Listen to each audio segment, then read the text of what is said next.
start on time, we end on time, right? This is a big crowd. Now, we've got 2 sessions going on today for most of the day, so you get to pick and choose.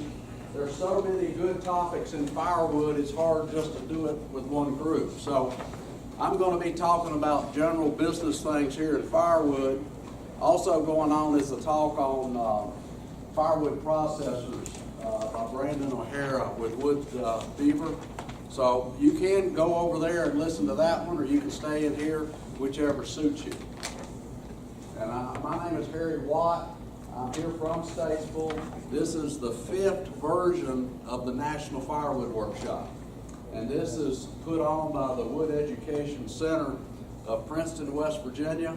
We've done it twice there in West Virginia. We've done it once in New York State, once in Maryland, and we're here in the South this year.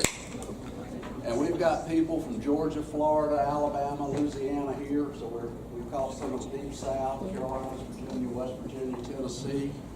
I don't think anybody came from Kentucky, but we have a lot of people that travel a long way, and appreciate everybody coming.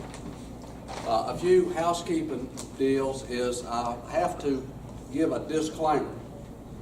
This meeting we're doing today is not for you guys to corner the firewood market and take it over and put other people out of business. So this is not a collusion meeting, okay? So we're not colluding to become firewood barons. But the purpose of this is to network and educate and bring topics up. And even though we have people like me standing up and talking, we're not lecturing. We're getting a good discussion going. And in all these sessions, a big part of it is question and answer. And it's important, if you came to this workshop today to cover any specific topic, make sure it comes up. It really bothers me at the end of the day somebody comes up and says, well, you didn't cover what I wanted to hear. Well, I'm not a mind reader. You know, I kind of do as much as I can. But if you look at your handouts, the first 2 pages is our agenda. And you see there's a lot of interaction. This is one of the few sessions when you just got a blowhard up here talking, okay? The rest of them, we've got some processors, we got dry kill people. You can look through your list. Most of the people here today are in the firewood business, and that's wonderful. Appreciate you being here. As far as emergency exits, you came through the front door. There's also a door that goes out the back. We've got equipment in the back. Safety-wise, if you're close to a machine and it's running, there's earplugs and safety glasses for you. At the end of the day, give them back so I can use them at the next workshop for the safety glasses. But if you get some earplugs, you can keep them. That's our gift to you. Come on in. There's plenty of room here. Now, this session is on general firewood business. We've got one going on, Mark, next door on firewood processors. So you can catch either one you want to. Come on in. Sit anywhere you like. We got a good crowd. I was really pleased that we have a good turnout here today. Well, what I want to do is just talk a little bit about the firewood industry and to figure out if anybody's got anything specific in questions. We're also supported by the Sawwood and the Sawmill and Woodlot magazine. Some of you folks have probably been up to the firewood shootout at the Paul Bunyan show in Ohio. That was probably pretty fun to see. I've been to the Sawmill one up there, but not the firewood.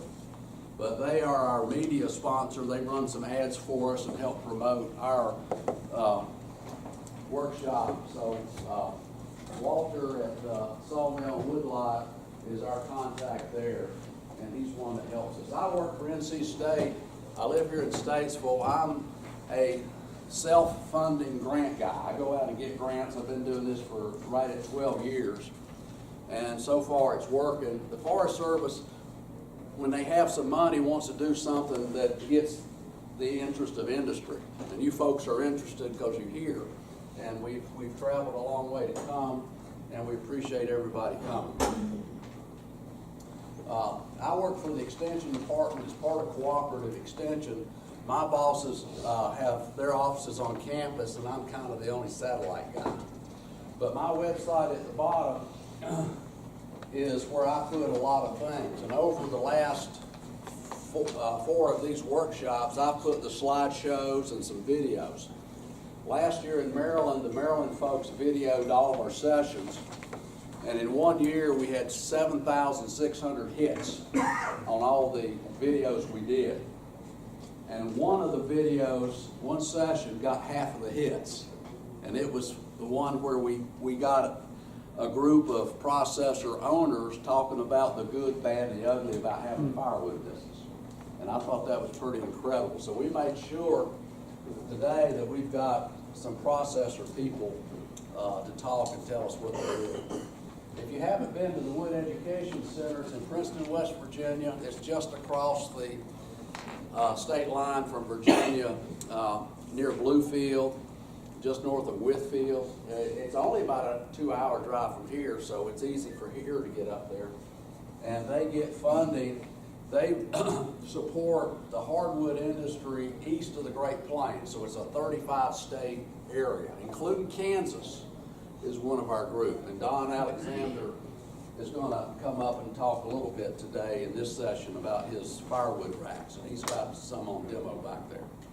But the discrimination statement is if anybody feels discriminated, there's a high command and you can complain. There's not a problem with that. So if I misbehave or anybody else, we're supposed to follow the rules. I don't know if you've seen this map. I sent this out in the newsletter I put together. This comes from a group. I got it from the Alliance for Green Heat out of the DC area. John Ackerley puts it out. If you look at it, North Carolina's 2.2% of the homes are heated by firewood as the primary source. The highest one in the country I see is, looks like Vermont, 17.8. The Maine looks like it's 13. West Virginia, 6. Overall, it's pretty small. The further south you go, Florida, 0.2, Texas, 0.4. So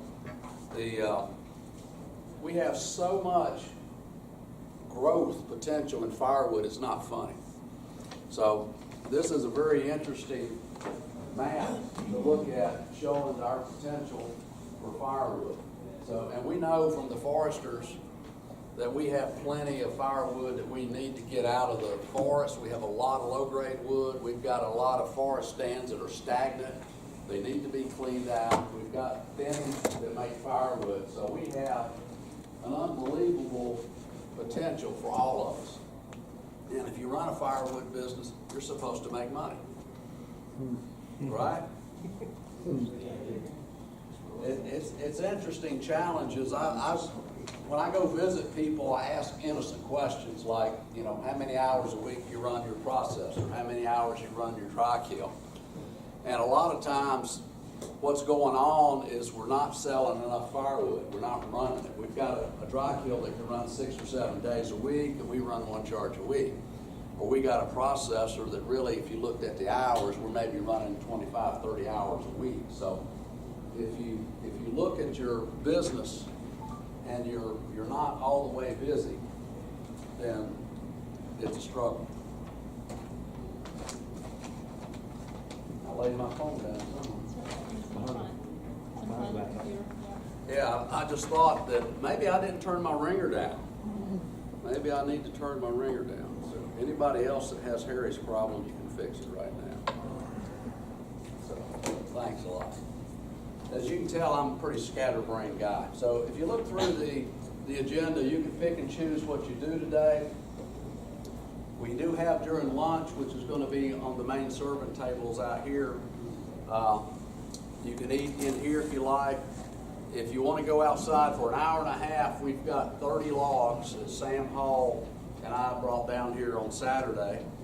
And we're going to divvy them up this morning among all the machines. And we're telling those guys out there by the end of the day they need to have all those logs cut up because we got to clean up the parking lot. So if you get a chance, that's a good place to be. You want to be safe in how we're working for that. Getting back to the business of firewood, firewood's like any other business. It doesn't make money on its own. You got to be there to work it. It is a reflection of how well you do it.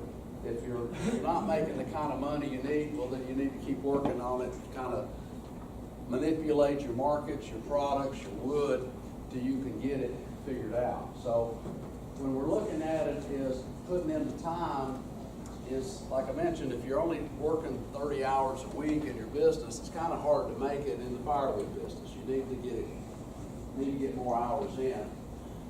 One of the things we don't usually do a good job is the record keeping.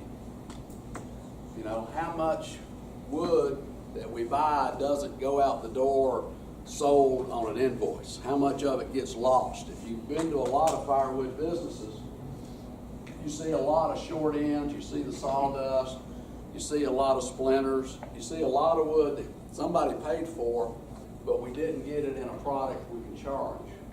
And if that's happening, that's part of your task, is to fix that problem. Try to get all the wood that you're buying into a product and get the money coming in. One of the issues is kind of funny. I know with small business it's pretty hard whenever they're out working and the phone rings. Now, we do have our cell phones these days, so people chase us down 24/7, right?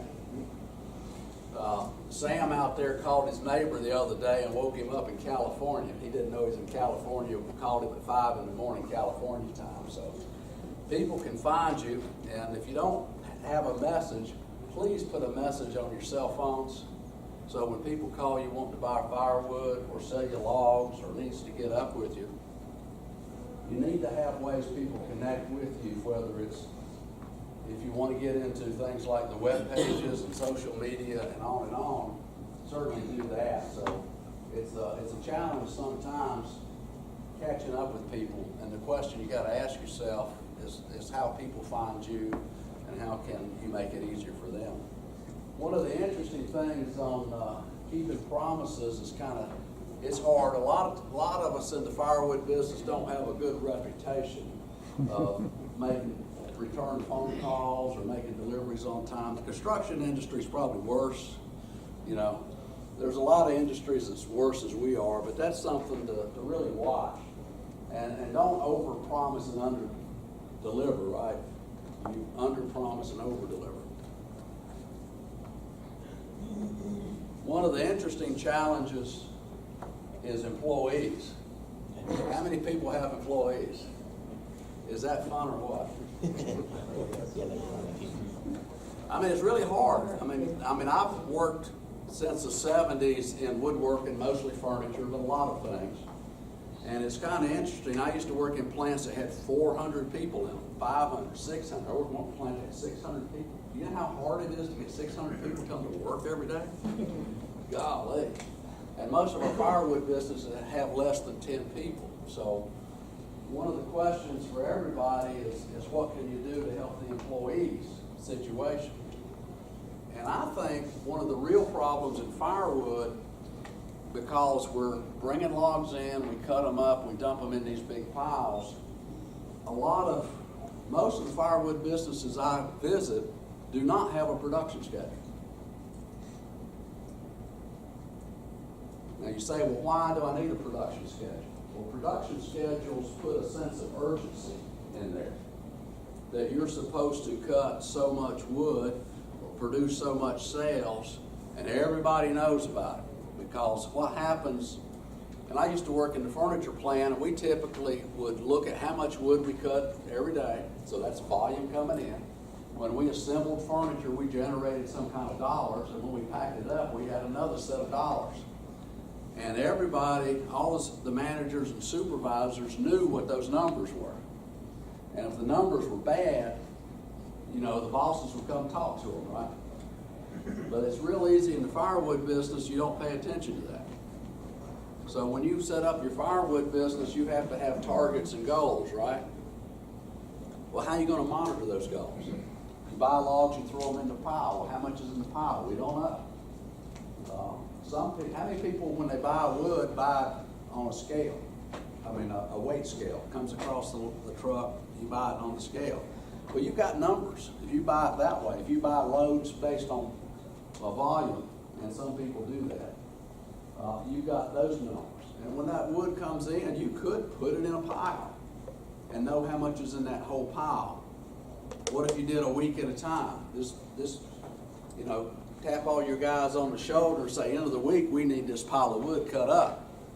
You know, and if they're not getting it done early in the week, there's nothing wrong with talking to them to get it done by the end of the week. So the sense of urgency, one of the reasons I think with our employees, a lot of times we just bore them to death. You know, we don't really make a game of this business. And part of it is how much an effort do you do in trying to professionalize them? You say, look, Harry, I've got people stacking wood in bundles. How professional is that? Well, it's their job, their career. Maybe it's important to them. So, has anybody got a magic solution?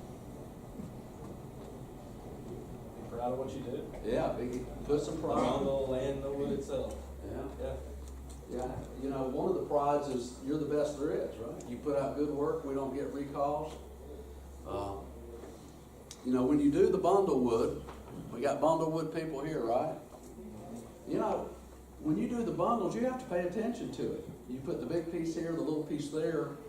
It's a challenge to get the right piece of wood to get it in the bundle. That takes some skill. And one of the interesting things that I've worked with is in looking at automation. This afternoon I'm going to talk about automation. Is for the bundle people, that operator who's making the bundle has to be able to see a lot of wood. And if you've got a situation where they're working on the ground, and a lot of people do it, is you open the basket, you dump it on the ground, so I've got to pick up every piece of wood. And I got to look for the big piece of wood, I got to look for the little piece of wood, right? Well, that's hard to do. What's a better way? Well, what if you had a conveyor going down that was belt high? You know, a 3-foot wide, slow moving, 5 feet a minute belt. And then I can see the wood. Now in the furniture industry, in the lumber side, we used to have what we called a motorized turntable. And these could be 10 feet in diameter, and they moved fairly slow.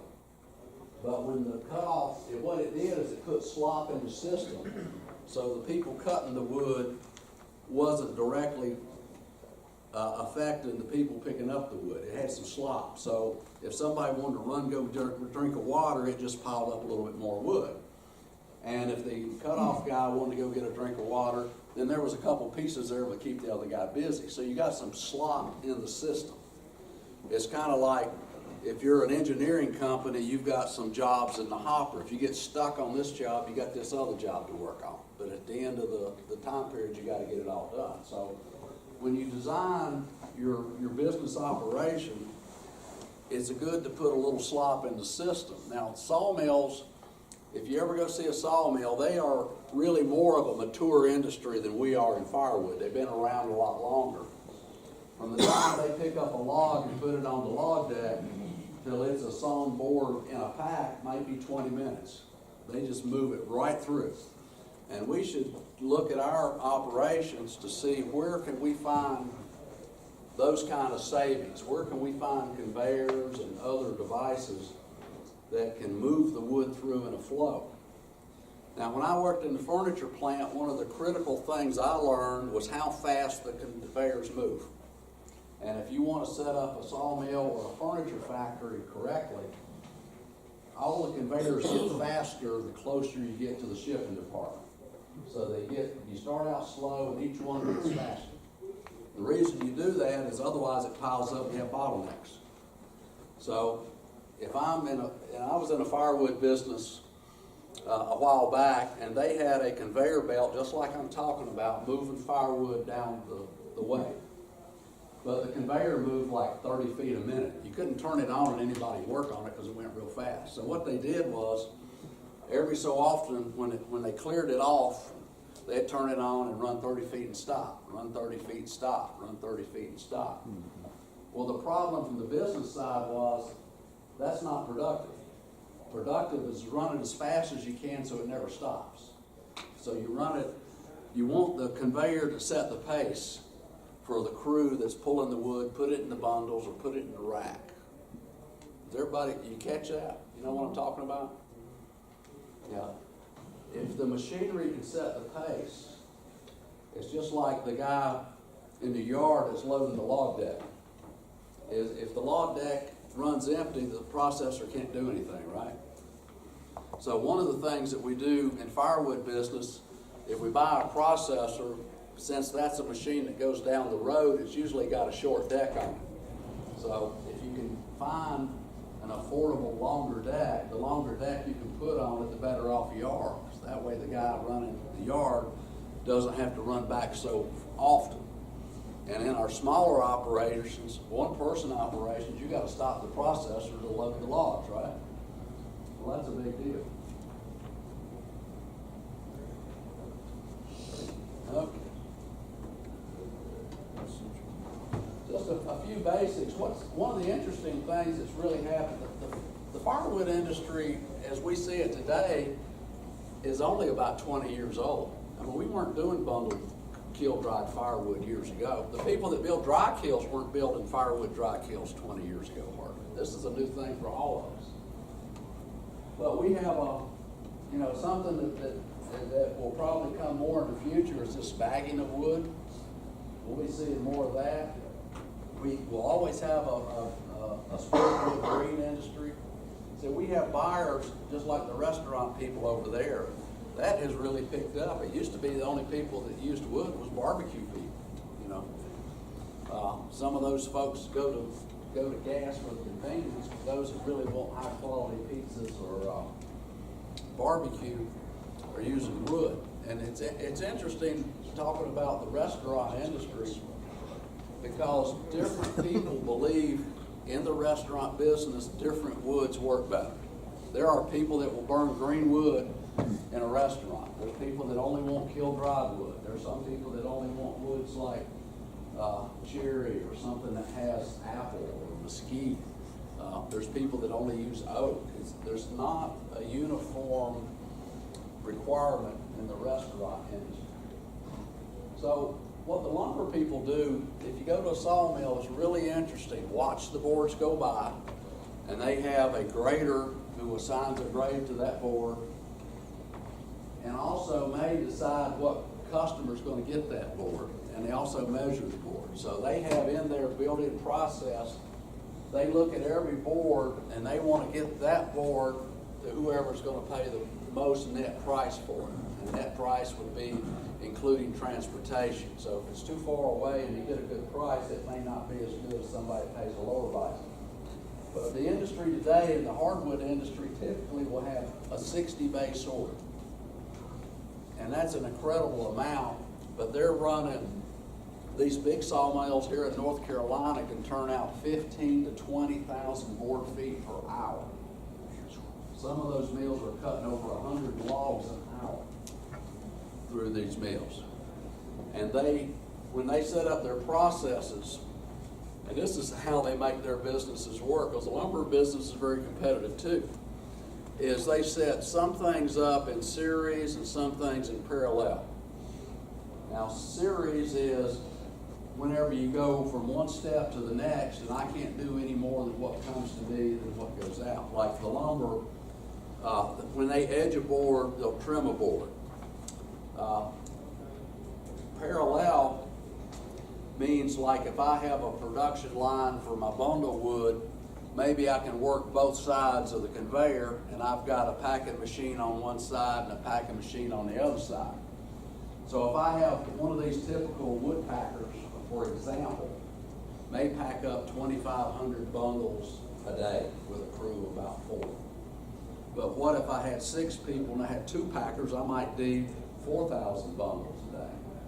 So you can gain some productivity depending on how the transfers in series is 1, 2, 3, 4, or some of them you may want to add a little bit of capacity there. Because when you look at where you spend money, of course, the biggest money is in the dry kilns and the processors for the most part, right? And maybe the big lifts out on the yard. We have out here in our demo area a walking knuckle boom loader. It's a wonderful machine if you've got like a big wood yard, and we've got some people in the firewood business that run wood yards. So they have logging crews, they buy logs, the logs come in, they sort them, 20 different ways, and the lower grade logs become firewood. So that walking machine moves all over the yard. It's portable, it's powered. Now it's a big expensive machine, but it's a wonderful machine to have on a log yard because it's flexible. You can go all over the yard with it. It can unload and load all the biggest trucks they have. So for optimization, now for several years we had a gentleman that couldn't make it today, Brian Madden. And if you go to the website, last year he spoke and he told some of his story. He's out of Cleveland, Ohio. He does split firewood, kiln dry. And several years ago, he decided he would go on, he's kind of a geek. He's a younger guy, likes computers, likes marketing. His brother likes running the processor and the mulching machines. So what Brian did is he wanted to see how much he could charge for firewood. And he was going to go after what I call the boutique market. He was going to sell half cords and quarter cords and no discounts on volume. And he would deliver it. And one of the things he did is he would buy Don Alexander's metal racks, mark them up. He'd sell them for 3 times what he bought them for. So if he bought Don's rack for $70, he would sell it for $210 to a customer in Cleveland. So he's in that metro market where they don't want a lot of wood, but they're real picky. So when his guys get their wood together, they only have the pretty wood. The ugly wood goes into mulch or it goes into the bulk guy and calls up and says, I want 5 cords and you better give me your lowest price. So ugly wood, don't ever sell your pretty wood to a guy that's beating you up on price, right? Only the high-end guy. So he got up to $700. He's selling his boutique wood on a cord basis for about a little bit over $700. That's pretty good. That's better. That's way above average. Now, one thing he does in Cleveland, if you go to the weather.com when it's cold, his little firewood ad pops up. So he's spending his ad money very smartly by not spending it when it's hot. If it's cold, you can see his ad. That's pretty clever. So Brian had a lot of those ideas, and if you go look at the website from last year, and I've got links at the website I had. But basically what I believe is when you make your firewood, understand what you have. If you've got $200 a cord wood, it needs to be with the $200 customer base. If it's $300, $400, whatever. If you've got some wood, there are people that like white birch, for example, is a nice pretty wood. You can charge extra for that. You can certainly charge extra for the cooking woods and so forth. One of the things that we're going to see a lot more of, this happens to be a bundle of birch. It's kind of one of the decorative woods. So when you make that bundle, you turn the bark to the outside, right? You're trying to sell it based on being pretty. So retail, that's a $7 bundle, not a $5 bundle, right? So you got to look at it. We will see more in the future, more bagging. But these conveyors, now, you probably don't see this very well, but this conveyor is a pivot conveyor. Has anybody ever seen a pivot conveyor in a firewood operation? Wish I had one. Yeah. What a pivot conveyor is great about is it has motors on the wheels out there. So the processor, when this pile gets big enough, can push a button and it'll move to a new location without stopping the processor. You don't want to stop the processor. Now these conveyors are widely used in the sand and gravel industry. I've only seen one in a firewood business, but I thought it was great. I thought that was brilliant. And this guy had it there for 30 years because he came from an industry that used to pivot. So what's great about pivots is you don't have to stop the processor to move the truck to load some more, right? You just run the button for a couple minutes, it runs the pivot around and it hits a new place in your dump bed or your dump truck or wherever how you're loading up in a pile. So that is a useful automation piece, and they are on the used market. Now this is the rack that's Don. Don, you want to stand up and talk about your rack or come up front? That's actually a competitor's rack, but I will never turn down the chance to stand at the top.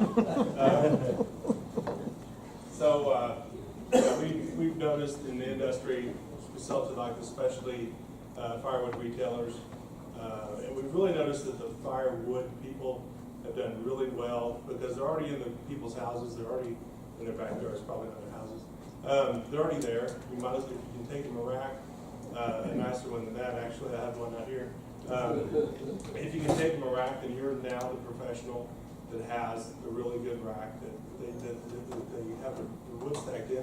You can also put a little sticker on the rack that says reorder firewood and have your phone number on it, so that they don't call somebody out of the Yellow Pages or off of Facebook or off of something else. They call you again, and so you become the go-to guy that has the full package deal. Some will also supply them to stores that do the bundles. Say, hey, for so much I can get you the rack to put the bundles in as well. So we've just seen this, and we've approached, we make racks in Parsons, Kansas, and we've approached this industry like we did the hearth industry. So whether you order 20 or whatever you order, we're going to give you wholesale pricing just as good as what we give Plow and Hearth or any of those big guys, because we think there's a lot of value in what you guys do and what you bring to the consumer. So anyway, I'll get you a better picture for next year. Sorry about that. Any questions for Don? Yeah. Do you sell the cages for bundled firewood? No, we don't do cages. We do them Anybody just. does? No, I don't. What? I know Niels does. Yeah, and Neil Jorgensen makes a hell of a cage. Yeah, Niels has got the dry kill out in the deal. He makes, a lot of people make their own. Yeah, there is an art and science to make them. Thank you, Don. Thank you. And you can see here, this brand X here. But here see somebody is selling palletized with some wood framing on it to get the material handling down. One of the things you've always heard about the firewood industry is we handle it to death, right? Yep. So we want to try to do something about that. Business-wise, the metro areas is a great place to not only find wood, and we'll be talking later today. A lot of the developers and the arborists want to get rid of their wood. They do suffer greatly with the having to pay tipping fees at the landfill. And the arborists make their money taking the tree down. They really don't do so well dealing with it on the ground. And I've been to several firewood operations where the arborists come in, dump it, and go off.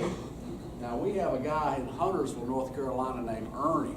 And Ernie does something that seems to be unique, is he takes their pine and their hardwood, he splits the pine, and he sells all the split yellow pine that he can get. And I haven't seen hardly anybody else do that. Now, he has created a market for people that have the outdoor fire pits. And what he does, when they come in and say they want some fire pit wood, he tries to move them into the yellow pine. And he gives them a free sample, they try it and they like it. And the reason they like it is it starts quicker and it goes out quicker. Because people don't want to spend all night watching a hickory hardwood fire glow in the dark, all night long. So what Ernie did was he created a market that wasn't there. Nobody was buying split pine for outdoor fire pits, but Ernie does. And let's see, where's Mark? Mark, stand up. Tell them about Ernie. Your friend Ernie. I'll put you on the spot. This is Mark from Charlotte. He's in the firewood business too. Yeah, he's a real salesman. Yeah, he does sell a lot of pine. Yeah. And I sell a little bit also, not a whole lot. Okay. What I got from Ernie, Ernie can do what I can do. There you go. Well, remember what Sam Walton said, every good idea he ever had, he got from somebody else. Yeah. Thanks, Mark. All right.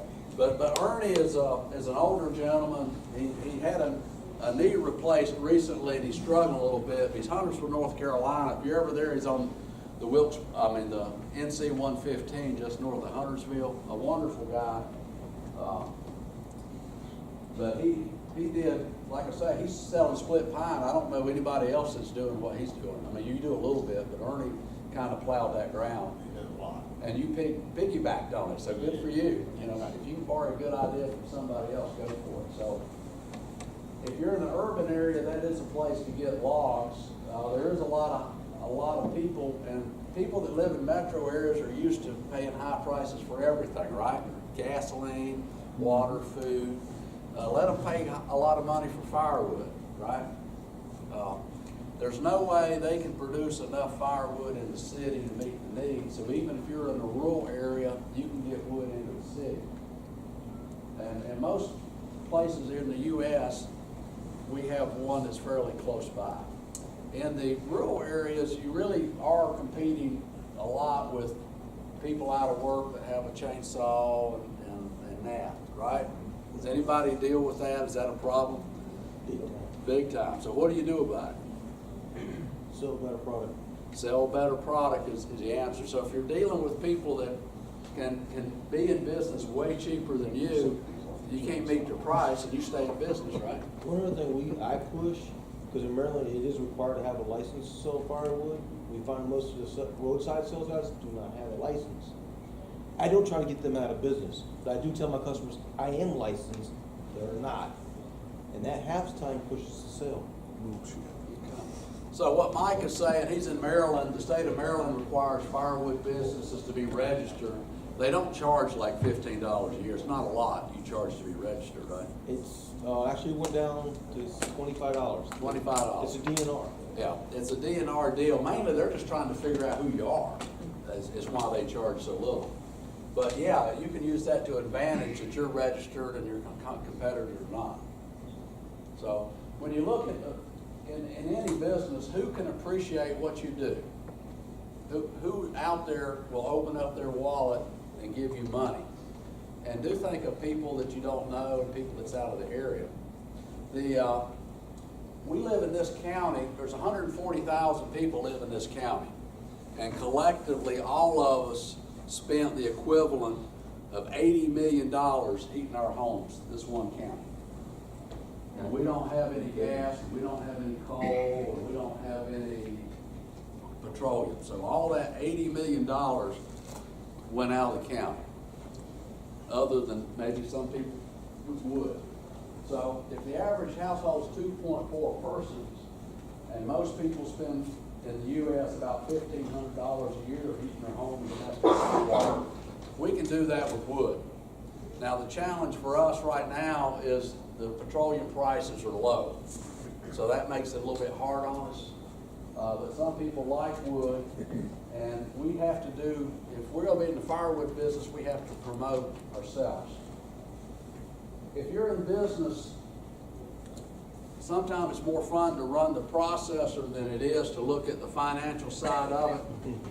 But this is really the business of any business is you've got three statements that you do. And if you do your taxes, you're doing the P&L, which is the profit and loss, revenue and expenses.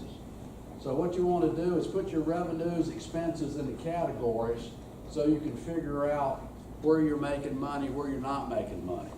I'm amazed in wood businesses that may have, say, 20 customers and they make a 2% profit. Okay, well that means out of that 20, some of them are making money and some are not making money.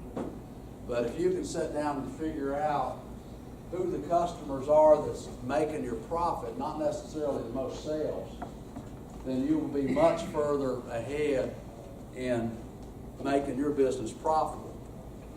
You know, actually, when you really work at making money in your business, you can double or triple your money without really spending any money. You just change your strategy. So it's real critical that you think long and hard. Your balance sheet is going to list your cash, the value of your facilities, the value of your inventory. And sometimes if you're not careful, things get out of hand. We have a lot of inventory on the incoming logs if you're buying logs, and they need to get into your final product. If you've been to some lumber yards and some firewood operations, you'll see wood that will never be sold. And that's a dead loss. So your good sales are carrying whatever you don't make in a sale. Your facilities, a lot of people do rent facilities. I always thought that what you wanted in a firewood business is like if an 84 lumber closed and everything is paved and everything has got sheds. That would be a great place to have. I'm amazed at the number of firewood businesses that they've got no buildings whatsoever. All the equipment's out in the weather. At least get a shed over the processor. That's the most equipment. And cash flow looks at the money coming in and the money going out. And the mistake you never want to make is when you can't make payroll. You've got all your money tied up. People owe you money, but it's not coming in. So you really should be looking at this stuff at least every month or at least every week. And if you can just make a little effort tracking the numbers, then this stuff is easy to see where you're making money, where you're not making money. One of the most critical things to understand is if anybody's been to business school, and you went to college or high school, and they show you this break-even curve, and it really applies to the firewood business. But what happens is, as you do more sales or do more volume, your revenues go up based on what you're selling and what you're getting. But you do have fixed costs. You've got taxes, you got insurance, you got your salary, you got all these fixed expenses. And they're only covered by volume. And volume solves a lot of problems. If you can increase your sales 20, 40, 50, 100%, it will dramatically improve the bottom line. Because what happens to you, at the break-even point, revenues and expenses are the same. And below it, you're losing money. Above it, you're making money. But what happens to you is when you're above it, you suddenly start making a lot more money. So if you're at the break-even point, you improve your sales 10%, you're going from 0 to 10, you're doing great. But if you go another 10, you may double your sales, not 10%, you may go to 20% just by getting that extra volume. So that's where the sense of urgency is that you've got to get in your crew. You've got to get your crew. Now, I have been doing a firewood study, and it's been interesting. The fastest person I saw running a firewood processor was an owner. And the slowest I saw was an employee that wasn't motivated. I went to this one place, and it took all day to cut 23 logs. And the guy had a 100 horsepower processor. You know? And I went to one business, and the processor jammed up, okay? And when I'm studying this, I've got a video camera I'm watching. I'm staying out of the way. But after an hour, I got the sledgehammer and got the thing unstuck, okay? I mean, there's no sense of urgency there, right? So this is really important, and I'm going to be putting out a PDF of about 50 pages of this stuff. So I've tried to get it done ahead of time. I just couldn't do it. But if you really take your numbers and see where you are, this is one of the biggest mindset changes you can do. And I'm going to finish up here, but I saw a company in Arkansas that impressed me about 20 years ago. The guy made pallets, had like a 200-person pallet operation. And what he did was he generated short pieces of wood out of 4 by 6 6 by 8 kind of thing. But he figured that he had 2 dump truck of loads going out every day. So he decided he was going to sell them all in advance. So he sat down and he got buyers for 480 loads of wood in advance. So every day the office staff would put up for the truck driver, one went out at noon and one went at the end of the day, where to go, drop it off, leave the invoice.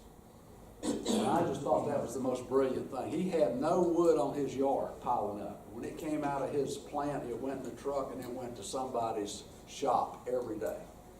And I said, "You're the smartest man I've ever seen." I mean, I just was dumbfounded. That was brilliant. Over here on the right, this is the first firewood operation I ever worked in 2004. And it had the sawing building on the left, went up the overhead conveyor, dropped off into piles, they put them in the baskets and dried it. So that was my first introduction there. So I'm gonna stop right here. Any questions or comments here? This is kind of a business session. What I'm trying to get across is by hanging out with you guys for the last several years, I've learned a lot, and I want to share what I've learned. I never tell anybody's secrets, and I almost never name anybody. The only time I'll say anything about you is if everybody knows who you are and it's well known what you do. But I really would like to do my part to move this industry forward. The Forest Service has been, because we have such good attendance, they've been giving us money. They think if they can find some money for next year, we'll be up in the Great Lakes area. We've not been up there before, so this is our one and only chance here coming in the south here. But what I'd like to do is to meet with you guys and visit. I still need to go visit a couple processors to do my study. I'm supposed to go visit 20. I think I've got 16 down. I need to go another 4 in the next month. And if that, I'm going to stop for break. There's coffee, donuts, visiting. I do encourage you to look at the attendee list and go around and meet people. Keep your name tags on. And we'll come back here. Look at your sheet. You can be here the next hour, or you can be in the meeting room based on your interest. Dismissed for the moment.